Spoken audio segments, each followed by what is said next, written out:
అందరికీ నమస్కారం. Welcome to our channel.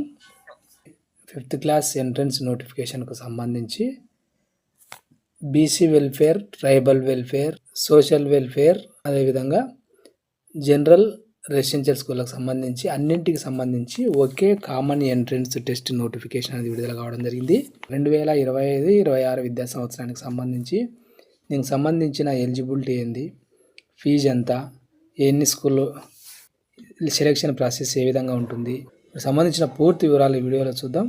అంతకంటే ముందు వీడియోని తప్పకుండా లైక్ చేయండి. మీ ఫ్రెండ్స్ కానీ రిలేటివ్స్ కానీ ఎవరంటే వాళ్ళకు కూడా షేర్ చేయండి, వాళ్ళకు ఉపయోగపడుతుంది అనిపిస్తే. ఇవన్నీ కూడా రెసిడెన్షియల్ స్కూల్స్. ఇక్కడ మంచి ఫెసిలిటీస్ అనేటివి అందుబాటులో ఉంటాయి. ఎక్స్పీరియన్స్డ్ టీచర్స్ ఉంటారు. 24 hours మానిటరింగ్ అనేది ఉంటుంది. టీచర్స్ అక్కడే ఉంటారు.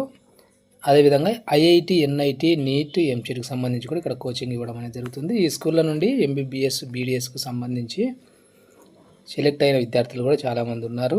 దీనికి సంబంధించిన జూనియర్ కాలేజీలు కూడా ఉంటాయన్నమాట. Games, sports, co curricular activities అన్నీ కూడా ఇక్కడ మనకు నేర్పించడం అనేది జరుగుతుంది. టెక్స్ట్ బుక్స్, నోట్ బుక్స్ ఫ్రీగా ఇస్తారు. స్టేషనరీ కూడా ఇవ్వడం అనేది జరుగుతుంది. యూనిఫామ్స్, ట్రంక్ బాక్స్ ఇవన్నీ కూడా ఇవ్వడం అనేది జరుగుతుంది. వీటికి సంబంధించిన పూర్తి వివరాలు వీడియో చూద్దాం. సీట్ల వివరాలు ఒకసారి చూస్తే ఇక్కడ ఇచ్చినారు చూడండి. సోషల్ వెల్ఫేర్ రెసిడెన్షియల్ స్కూళ్ళలో ఉన్న సీట్ల వివరాలు ఇచ్చినాడు. ఎస్సీకి 75% సీట్లు ఉంటాయి.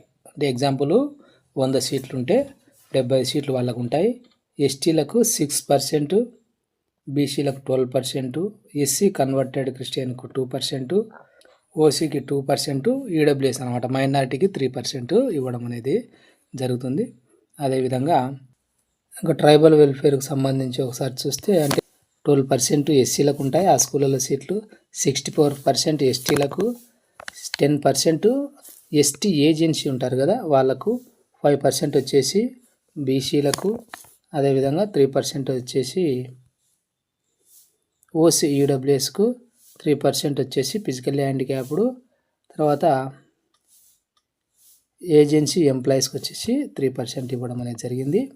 అదేవిధంగా బీసీ వెల్ఫేర్, ఇక్కడ బీసీలకు ఎక్కువ సీట్లు ఉంటాయి. బీసీ రెసిడెన్షియల్ స్కూల్ మొత్తం 294 స్కూళ్ళు అనేవి ఉన్నాయని ఇవ్వడం అనేది జరిగింది. ఎస్టీ అయితే 22 ఉన్నాయని ఇచ్చినాడు. ఇక్కడ ఎస్సీలకు 15% సీట్లు ఉంటాయి, ఎస్టీలకు 5%, బీసీలకు చూడండి ఇక్కడ ఇచ్చినాడు. ఏ 15%, బి 25%, కేటగిరీలు ఉంటాయి కదా. బీసీసీకి 3%, బీసీడీకి 7%, బీసీఈకి 10%, మొత్తం 75% సీట్లు వీళ్ళకు ఉంటాయి బీసీ స్కూళ్ళలో. ఇంకా 2% వచ్చేసి ఈడబ్ల్యూఎస్ వాళ్ళకి ఇవ్వడం అనేది జరిగింది. అదేవిధంగా 3% వచ్చేసి ఆర్ఫన్స్కి ఇవ్వడం అనేది జరిగింది బీసీ స్కూళ్ళలో. అదేవిధంగా జనరల్ రెసిడెన్షియల్ స్కూల్ ఉంటాయి కదా, గురుకులాలు మొత్తం 35 ఉన్నాయి. 15% ఎస్సీలకు, 6% ఎస్టీలకు, బీసీలకు వచ్చేసి బీసీఏకు 7%, బీసీబీకి 10%, బీసీసీకి 1%, బీసీడీకి 7%, బీసీఈకి 4%, ఆ విధంగా ఉంటాయి. మనకు ఈడబ్ల్యూఎస్కి వచ్చేసి మనకు 4% ఇవ్వడం అనేది జరిగింది. ఓసీలకు 41% అని ఇచ్చినాడు, ఈడబ్ల్యూఎస్కు 10% అని ఇచ్చినాడు. అదేవిధంగా 3% వచ్చేసి ఆర్ఫన్స్కు, ఫిజికల్లీ హ్యాండిక్యాప్డ్ వాళ్ళకు 3% ఇవ్వడం అనేది జరిగింది. ఆర్మీ చిల్డ్రన్కు 3% ఇవ్వడం అనేది జరిగింది. ఇది మామూలుగా సాధారణ రెసిడెన్షియల్ స్కూల్ ఉంటాయి కదా గురుకులాలు, వాటిలో. ఆ విధంగా అన్నింటికి కలిపి మనకు ఒకటే నోటిఫికేషన్ అని ఇవ్వడం జరిగింది. ఒకటే ఎగ్జామ్ కండక్ట్ చేయడం అనేది జరుగుతుంది. ఇంకా ఎలిజిబిలిటీ విషయానికి వస్తే, ఏజ్ విషయానికి వస్తే 5th క్లాస్లో జాయిన్ కావాలి అనుకున్న వాళ్ళకి సంబంధించి ఇక్కడ ఇచ్చినారు చూడండి. ఎస్సీ, ఎస్సీసీ కన్వర్టెడ్ క్రిస్టియన్ ఉంటారు కదా, ఎస్టీలకు సంబంధించి ఇక్కడ డేట్ ఇచ్చినాడు చూడండి. 2012-16 మధ్య జన్మించి ఉండాలి. డేట్స్ కూడా నెలలు ఇచ్చినాడు. 13 సంవత్సరాల లోపు ఉండాలి. ఇక్కడ బీసీ మైనారిటీలకు 11 సంవత్సరాల లోపు ఉండాలి. ఈ మధ్య జన్మించి ఉండాలి. ఇక్కడ ఇచ్చినాడు చూడండి డేట్స్. అదేవిధంగా 6th వచ్చేసి ఇక్కడ ఇచ్చిన డేట్స్ 14 సంవత్సరాల లోపు ఉండాలి. బీసీ మైనారిటీ అదర్కి వచ్చేసి 12 సంవత్సరాల లోపు ఉండాలి. బీసీ మైనారిటీ అదర్స్ 13 సంవత్సరాల లోపు ఉండాలి. 8th క్లాస్కి వచ్చేసి 16 సంవత్సరాల లోపు ఉండాలి. ఎస్సీ, ఎస్టీకి సంబంధించి బీసీ అదర్స్కు 14 సంవత్సరాల లోపు ఉండాల్సి ఉంటుంది. అదేవిధంగా 9th క్లాస్కి వచ్చేసి 17 సంవత్సరాల లోపు ఉండాలి. ఈ డేట్స్ మధ్య జన్మించి ఉండాల్సి ఉంటుంది. బీసీ మైనారిటీ అదర్స్కి వచ్చేసి ఈ డేట్ మధ్య జన్మించి 15 సంవత్సరాల లోపు ఉన్న వాళ్ళు దీనికి ఎలిజిబుల్. ఈ డేట్స్ చూసుకోండి, మీ మీ పిల్లలు ఏ క్లాసులో జాయిన్ కావాలనుకుంటున్నారు, ఈ తేదీ మధ్య వయసు పుట్టినాడా లేదా అనే దానికి సంబంధించి ఒకసారి మీరు చెక్ చేసుకునే ప్రయత్నం అనేది చేయండి. సెలెక్షన్ ప్రాసెస్ అనేది గతంలో ఓల్డ్ డిస్ట్రిక్ట్స్ ఉన్నాయి కదా, ఓల్డ్ డిస్ట్రిక్ట్స్ ఆధారంగానే సెలెక్షన్ చేసుకోవడం అనేది జరుగుతుంది. ఇంకా ఎంట్రన్స్ టెస్ట్ అనేది మనకు 2 hours అనేది ఉంటుంది, 100 మార్క్స్ ఉంటుంది. ఆబ్జెక్టివ్ టైప్ ఏబిసిడీలు ఉంటాయి అన్నమాట. ఇంకా సబ్జెక్ట్ వైజ్ ఇచ్చినారు చూడండి. 5th క్లాస్ తెలుగుకి 20 మార్కులు, ఇంగ్లీష్ 25, మ్యాథ్స్ 25, ఈవీఎస్ 20, మెంటల్ ఎబిలిటీకి 10 మార్కులు, మొత్తం 100 మార్కులకు ఉంటుందని ఇవ్వడం జరిగింది. 6th క్లాస్కి వచ్చేసి Telugu 20, English 20, maths 25, EVS 25, GK current affairs 10 మార్కులకు. 7th క్లాస్ వచ్చేసి English 20, maths 25, science 25, social 20, GK current అఫైర్స్కి 10 మార్క్స్.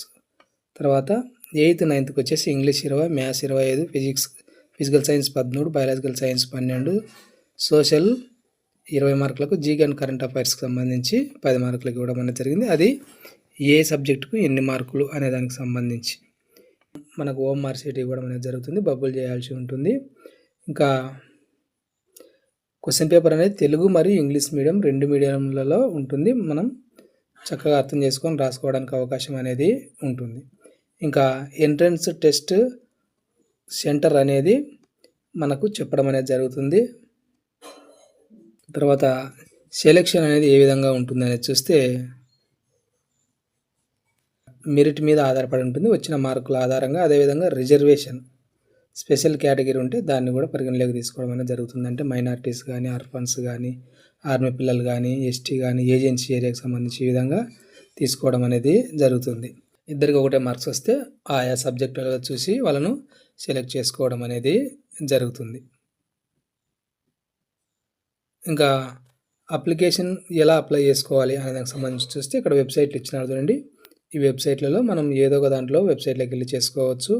ఇంకా అప్లై చేసుకోవడానికి మనకు లాస్ట్ డేట్ వచ్చేసి February 1 వరకు అప్లై చేసుకోవచ్చు 2025. మనకు December 21 నుంచి స్టార్ట్ కావడం అనేది జరుగుతుంది. ఇంకా ఇన్కమ్ సర్టిఫికేట్ అనేది 2024లో చేయించుకున్నది, జనవరి తర్వాత చేయించుకున్నది మీరు ఇవ్వాల్సి ఉంటుంది అని ఇవ్వడం అనేది జరిగింది. క్యాస్ట్ సర్టిఫికేట్ ఓసీలో అయితే గిన ఈడబ్ల్యూఎస్ సర్టిఫికేట్ ఉంటే గిన పెట్టవచ్చు, లేకుంటే లేదు. డేట్ ఆఫ్ బర్త్ సర్టిఫికేట్ ఉంటుంది కదా అది, లేదా ఏదైనా గవర్నమెంట్ ఇచ్చిన డాక్యుమెంట్ ఏదైనా సర్టిఫికేట్ ఉంటే అది, ఆధార్ కార్డ్ అనేది ఉండాల్సి ఉంటుంది. ఆన్లైన్ పేమెంట్ చేసినది కూడా మనం దగ్గర పెట్టుకోవాల్సి ఉంటుంది. పాస్పోర్ట్ సైజ్ ఫోటో ఉండాలి. మీ సర్టిఫికేట్స్ ఏవైతే ఉంటాయో దివ్యాంగులకు సంబంధించి అవి ఉండాల్సి ఉంటుంది. హాల్ టికెట్ విషయానికి వస్తే అప్లై చేసిన వెంటనే మీరు డౌన్లోడ్ చేసుకోవచ్చు అని ఇచ్చినాడు. దాన్ని మనం ఎగ్జామ్కి వెళ్ళేటప్పుడు కూడా తీసుకొని వెళ్ళాల్సి ఉంటుంది, జాగ్రత్తగా తీసుకొని వెళ్ళండి. ఇక్కడ ఇచ్చినాడు చూడండి, hall ticket will be available for download immediately after submission of application అని ఇచ్చినాడు. అప్లై చేసిన వెంటనే ఇస్తాను అని ఇవ్వడం అనేది జరిగింది.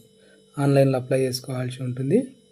మీరు అప్లై చేసేటప్పుడు మీ పర్సనల్ నెంబర్ మాత్రమే ఇవ్వండి, వేరే వాళ్ళది మాత్రం ఇవ్వద్దు. ఎగ్జామినేషన్ సెంటర్ మార్చడానికి వీలు కాదు.